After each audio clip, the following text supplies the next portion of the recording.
Welcome to Daily Becoming. So today we are going to talk about not everyone deserves access to you. Before we start, let me introduce to you my very first guest, my best friend. Hi everyone. Since 2005. Yan, 21 years. Tamang-tama yung topic natin para sa aming dalawa since 21 years na kami magkakilala. So Bessie, kapag narinig mo yung praise na not everyone deserves access to you, ano agad ang pumapasok sa isip mo? Agree ka ba or disagree? O, hawakan mo to. Ako na maghahawak. Yes, isa lang yung mic natin eh. Oo. Not everyone deserves an access to you or to your life kasi hindi lahat karapat-dapat sa attention, oras at peace of mind natin. Have you ever experienced giving someone too much access to your life only to end up getting hurt? Parang alam ko yun na. Oo. Na-experience ko multiple times. Yes, na-experience ko siya. Pwede mo bang i-share kung ano yung na-experience mo kahit hindi na tayo mag-name drop? Oo, in general na lang. General. Yes. Kasi may mga ako kasi, pag hindi ko masyadong kaklose ng isang tao, nonchalant ako. Reserve akong tao kasi talaga, tahimik. Minsan nahihirapan ako makipag-usap. Kaya konti lang yung kaklose ko kasi syempre maraming tao din kasi na meron na kagad view sa'yo kahit hindi ka pa naman nakikilala talaga. First impression. So ako, kung sino na yung mga kaklose ko, yun na lang. Pero pag may gusto akong tao dahil natutuwa ako sa kanila, I found them so dearly, ganon. Sometimes I end up being hurt because of the thought na I like this person. However, madidisappoint ako sa mga bagay na malalaman ko or may experience ko sa kanila. Pero dahil nagbibigay kasi ako lagi ng benefit of the doubt eh. Kasi hindi naman pwede na parang dahil naisip ko lang to, yun ka na.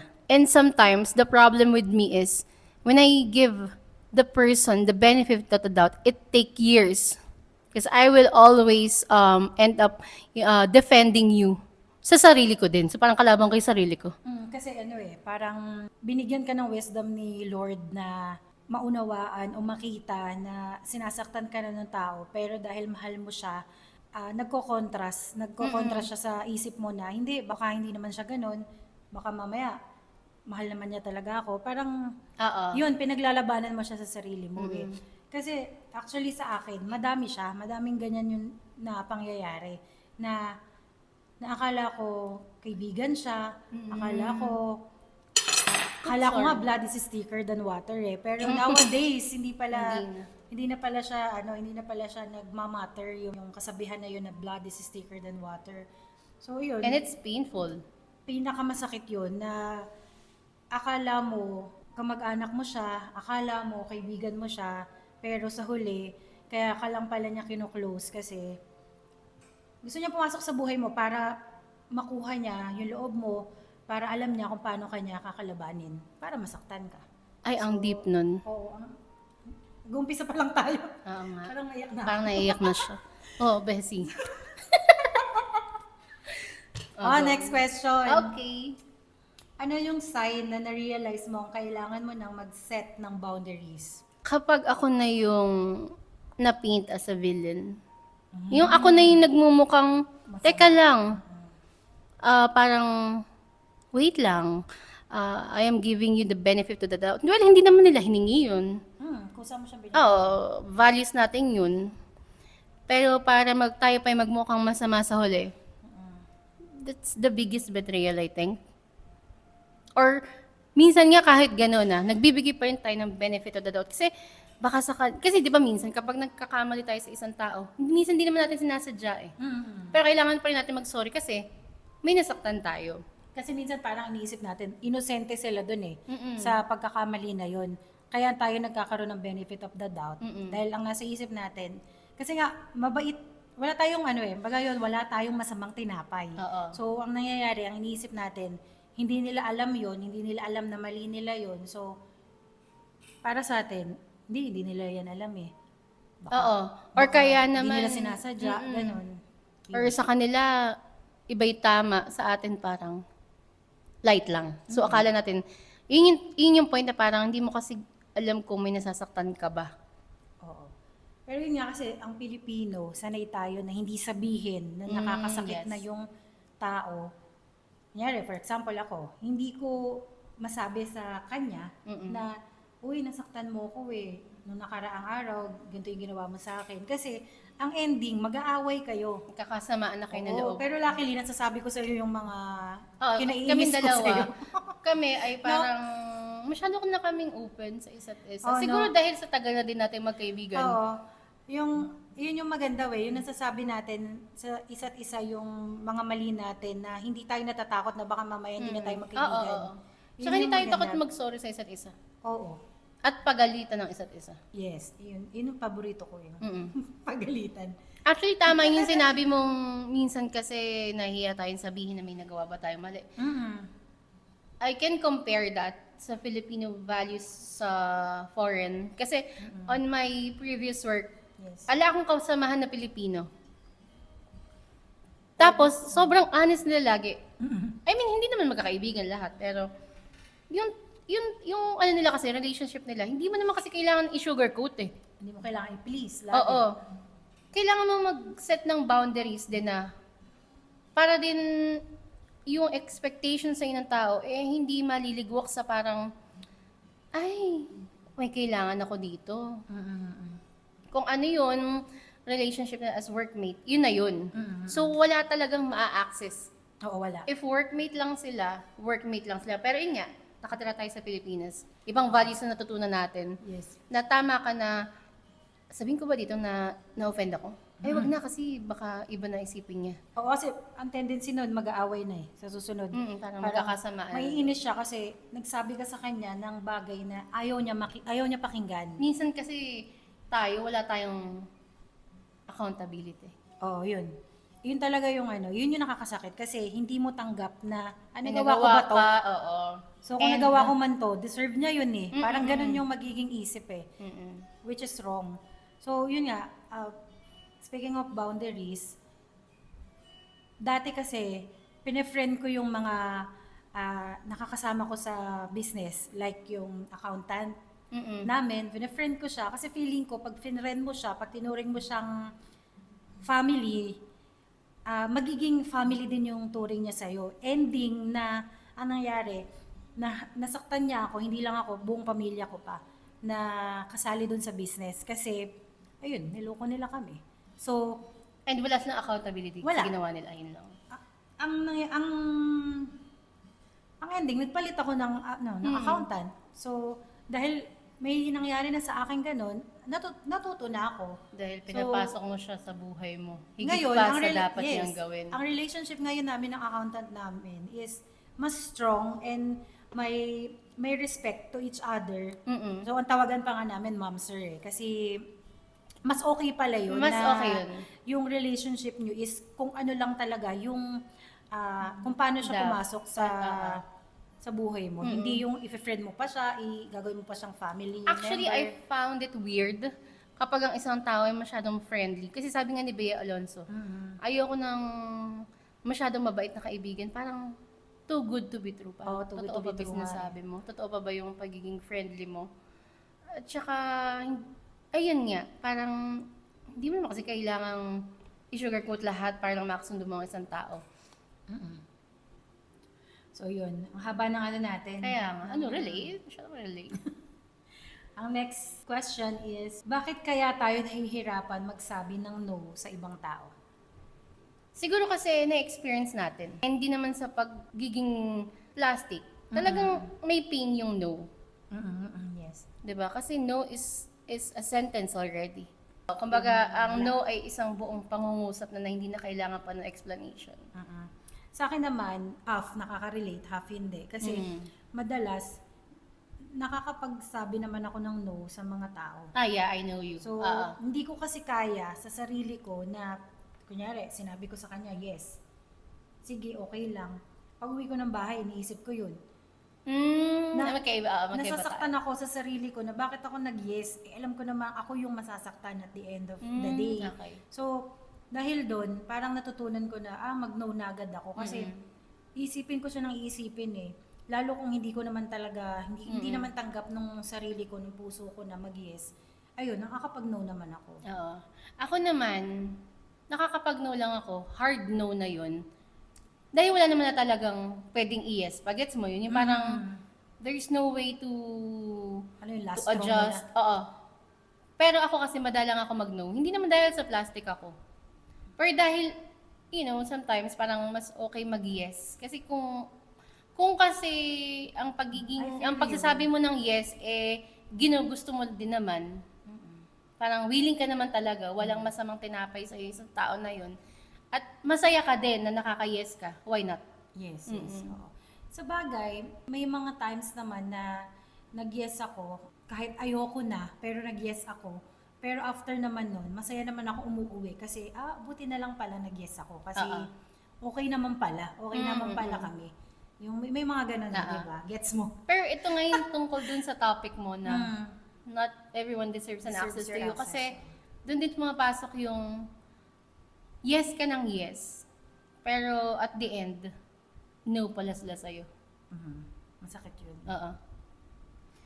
Sa tingin mo, ano ang difference ng pagiging kind and pagiging people pleaser? Sa tingin ko, ang difference lang sa kanila ay yung point of view nung tumitingin. Sa bagay. 'Di ba? Kasi, kunyari sa'yo, tingin mo dun sa isang tao, ay people pleaser siya. Kasi ilang yung POV mo dahil din sa values mo sa buhay. Kasi bakit ka magiging people pleaser? Ano ba mapapala mo dun?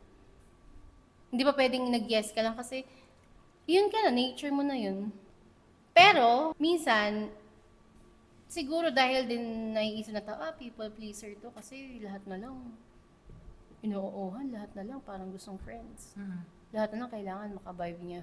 Parang minsan nakakainis din yun, ano? Yung ganun tao. Yung, May difference naman talaga ang kind sa people pleaser. Kapag kasi people pleaser, well, maaano mo din naman talaga yung feelings na yun.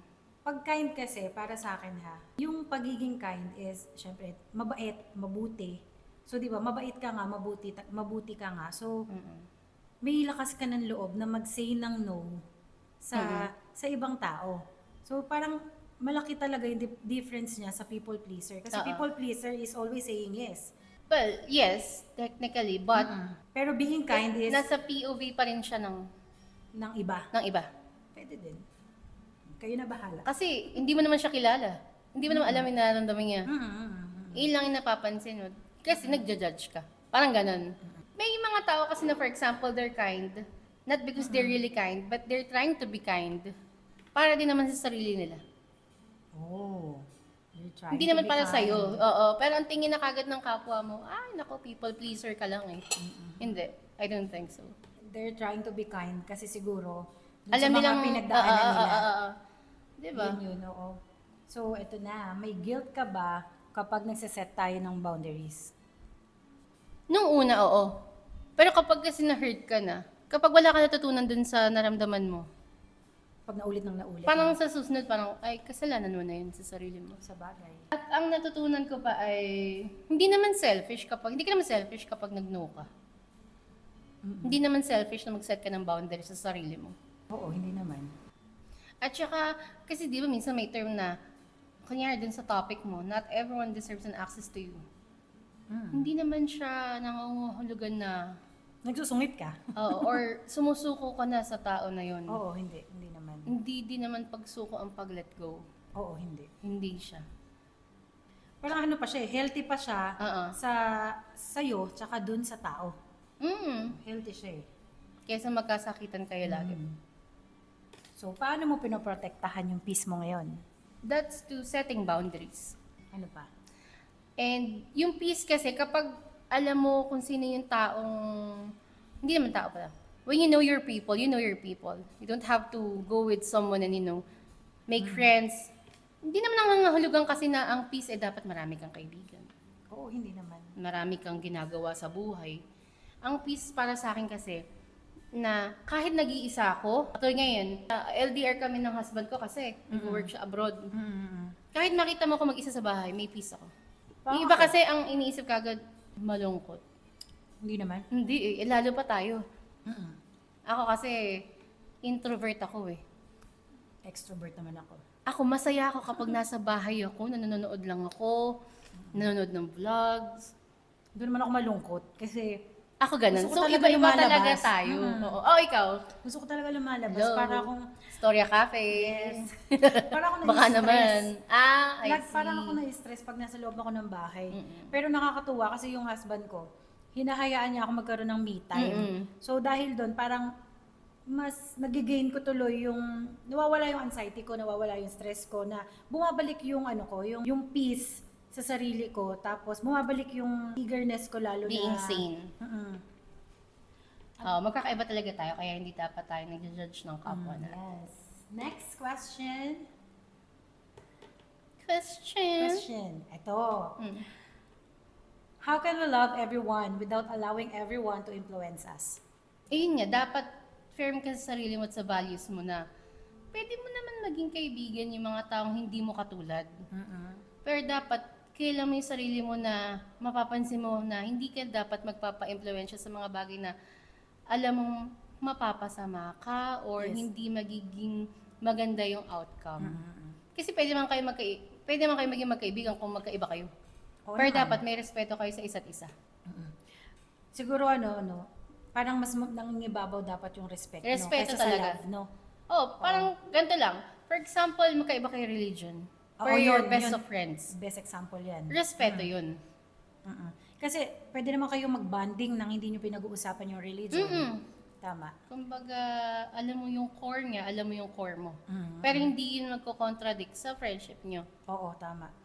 Oo, for example, ako kasi, marami kong klase ng kaibigan ng college na Also politics.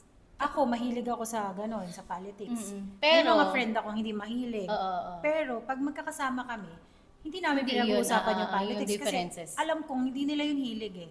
So, arts yung hilig nila, arts yung pinag-uusapan namin. Parang Meron ganun. kasi nga gano'n na yung parehong interested, yun pa rin dapat yung Yung kaibigan mo. hindi naman. I mean, may differences kayo, pero meron pa rin magkakaroon kayo ng isang gusto. Oo, meron. Oo. Meron at meron. Kaya kayo magiging Kaya nga kayo magkakamatch. naging magkaibigan. So parang sa akin kasi dito, we can love everyone without allowing them to influence us. Na to the point na pati yung decision mo sa sarili mo, sa mga bagay na ginagawa mo sa araw-araw, i-rely mo dun sa mga sinabi nila. Parang pwede kang humingi ng advice, pwede kang makinig sa kanila, pero at the end of the day, ikaw pa rin yung magdedesisyon, ikaw pa rin yung masusunod kung ano yung gusto mong gawin sa buhay mo. May nangyari kasi sa akin na tanong ako ng tanong sa mga kaibigan ko na paano ba to, paano ba yan, anong gagawin ko. Nakikinig ako. Pero ang ending, dapat pala hindi ako nakinig kasi dapat pala sinunod ko yung sarili kong wisdom, sarili kong isip Hindi na ka dapat nagpa-influence. hindi ako dapat nagpa-influence doon kasi ang nangyari, bumagsak ako. So, dapat pala, pwede ko siyang pakinggan kasi outside of the box na idea, pero hindi ko siya dapat consider. Oo. Dapat ang inisip ko pa rin, ang sinunod ko pa rin, is yung nararamdaman ko at naiisip ko. May boundary tayo doon na, lalo kung medyo malaki na yung pinag-uusapan, mahirap siyang ipagkatiwala sa ibang tao. Dapat talaga, ikaw or yung husband mo lang ang magdesisyon para, kasi kayo yung magsasuffer, kayo din naman yung magiging successful at the end of the day kung ano man yung maging desisyon nyo. So, yun lang. Next is, ano yung role ni God kapag kailangan na natin mag-let go? I think through prayers, nagkakaroon tayo ng karunungan. Hindi man karunungan na maging matalino ka, kundi parang learnings and also yung karunungan na ikaw na lang yung magiging bigger person. Tsaka, through prayers kasi, parang si God na si Lord na yung bahalang magdala sa'yo. Kasi hindi ka naman magde-decide ng isang bagay na alam mong ikakasama mo. Lagi mong isipin na ikakabuti mo yun at magdadasal ka na sana yung decision mo sa buhay, na nag-decide kang wala nang kahit anong connection minsan sa certain na tao, certain na group, certain na organization. Diba? Hindi naman kasi siya pa isang tao lang eh. Oo. Hindi pwedeng, So yun, parang backup mo si Lord lagi. Maganda yan. Kasi, di ba, lagi ko naman sinasabi sa'yo na, lagi ako nagdadasal na, tama ba tong desisyon ko? Sinasabi ko, Lord, bigyan niyo ako ng wisdom na maunawaan ko yung sitwasyon na meron ako ngayon. Sana maisip ko kung ano yung dapat kong gawin, anong dapat desisyon na gawin ko. Ang nakakatuwa, binibigay niya talaga kung ano yung dapat maisip ko at dapat kong gawin. Kaya malaking help talaga yung yung prayer na Hindi man halata sa amin. talagang lagi kang dapat magdasal eh. Oo. Bago ka gumawa ng isang desisyon, kahit bago mo siya sabihin sa partner mo, sa asawa mo, sa magulang mo, sa family member mo, sa kanya mo muna sabihin. Sobrang laking sobrang Kagaanan. laking kagaanan. Unang-una, bibigyan kanya At ng lakas. peace, Oo, at lakas. ng lakas, ng karunungan, wisdom, para maisip mo kung ano yung dapat mong gawin. At maging clear yung mind Yes, mo. yun yung pinakamahalaga. So yun, nakakatuwa at thank you Lord kasi lagi siyang lagi siyang andyan, hindi siya busy kahit kanino. Sa lahat. Yes. So next, saan na tayo? Ayan, kung may listener tayo ngayon, hello. Kung may listener tayo ngayon na nahihirapan mag-set ng boundaries, ano ang gusto mong sabihin sa kanila? Sometimes, they have to go through that to learn. Alay. 'Di ba? Experience is the best teacher. Yes. Well, hindi naman magandang experience yun. Pero, hindi kasi magmamold kung magiging sino ka sa buhay mo. Kasi minsan, syempre, ano ba alam nila? Kung hindi naman nila nararanasan, hindi naman din pwedeng mag-stop ka na lang, hindi mo pa naman din... what I mean is, hindi mo naman alam pa yung pakiramdam na magbigay ng access sa ibang tao to end up being betrayed. Mm-hmm. Kasi may mga tao talagang maswerte eh. Hindi na Hindi nila experience na-experience yun. yun eh. But if they did and they did not know how to overcome, I think you just needed self-respect and pray. Self-love. Kasi parang minsan kasi may attitude tayo na nagawa na tayo ng masama. Go pa rin tayo kasi iniisip natin, ay, umawalan tayo ng isang kaibigan, kakilala, or grupo. Pero kasi kung ipagpapatuloy mo siya, ano ba mangyayari sa sarili mo? Tama. Lagi ka din naman may doubt sa sarili mo na, okay na kaya siya sa akin? Okay kaya kami? Oo. May nagawa kaya ako? Yun yung yun yung lagi ko sinasabi sa iyo na na okay lang mag-say ng no kasi kasi siya eh, pag hindi ka nag-no, tapos Ala. masasaktan ka lang din. Ano mangyayari sa'yo? Naalala ko yung Mawawalan ka ng peace of naalala ko mind yung sinabi eh. mo sa akin minsan. Ano yun?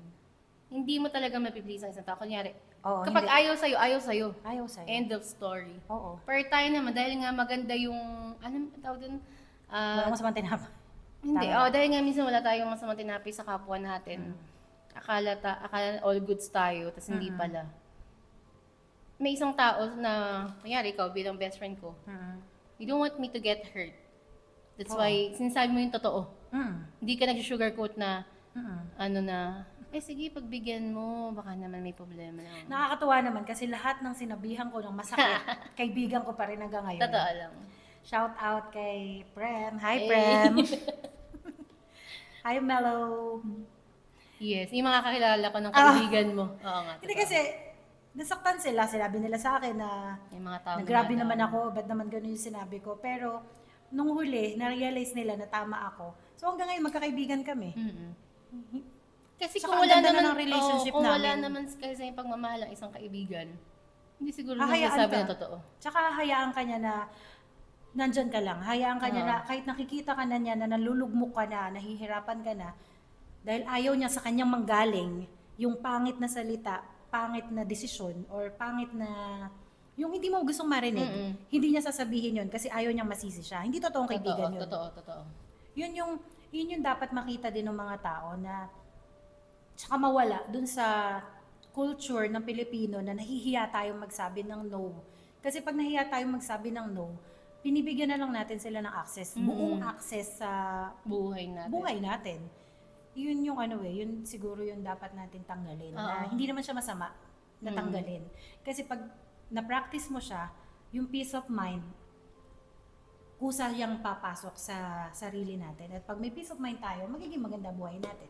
Totoo. At dapat hindi tayo nag-tolerate ng wrongdoings. Yes, yun yung pinaka doon ako pinaka nanggigigil O sa totoo, mga tao. doon ako napapasama sa totoo lang eh. Oo, ayoko noon kasi may nangyari nga sa akin, 'di ba? Friend ko siya.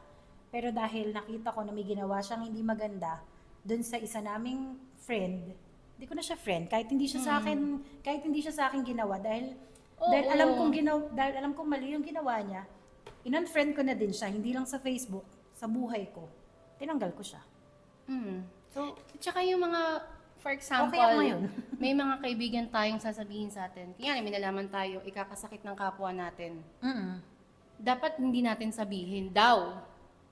Pero hindi, dapat sabihin mo natin. Kasi, kung may paki ka talaga sa kapwa mo, alam mo, minsan kasi yung iba, Pero wag mo dadagdagan. Kasi Oo, yung iba, tama ginagawang lang. chismis eh. mm Sisiraan yung isa kasi narinig niya ganito, ganyan. Oo. Yun yung hindi maganda. Totoo. Di ba? Pero kung sasabihin mo, kung ano lang yung narinig mo, na alam mong makakatulong sa kanya para umiwas na siya or para ayusin niya yung buhay niya, sabihin mo. Mas sabihin mo. Hindi kasi pwedeng, bakit mo pa sinabi?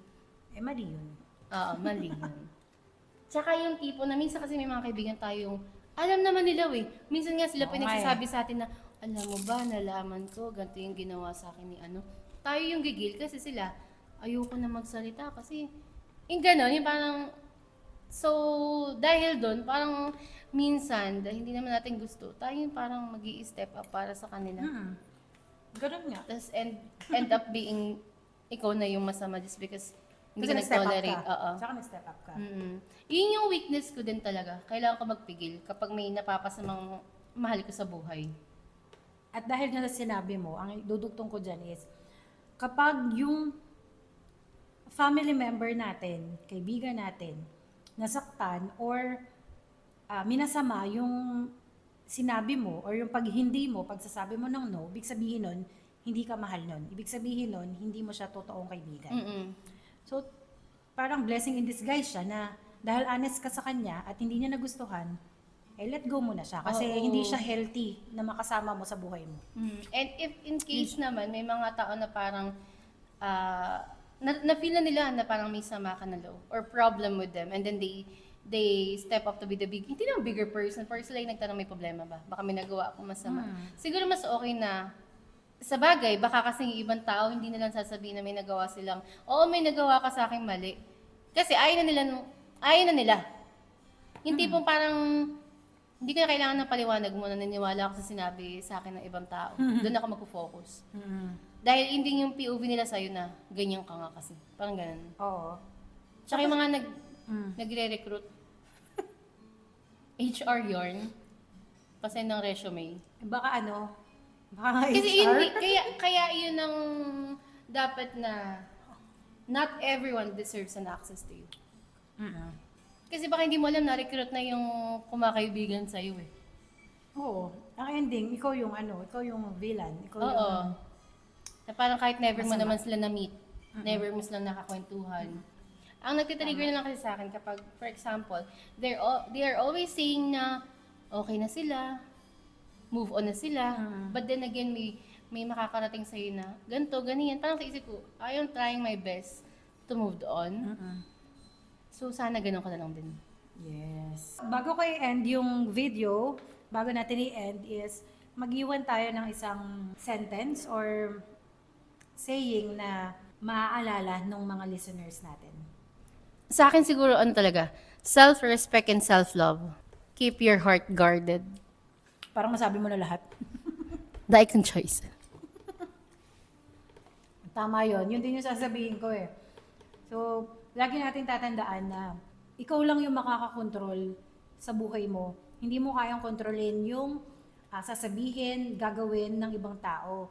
So, dapat, ang decision making mo sa buhay mo is, gawing open book yung self mo, mag-set ka ng boundaries, piliin mo yung mga close friends mo, piliin mo yung mga dapat na tao na makaka-access lang sa Hindi yun dapat lagi sa na may private bago life mo.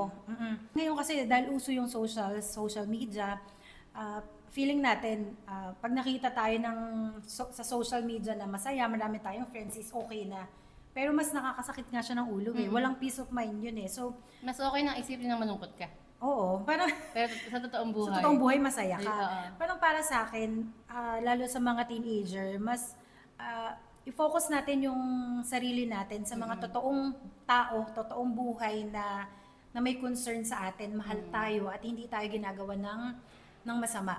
Siguro mag social media detox tayo para pumasok din yung grace and blessing sa buhay natin.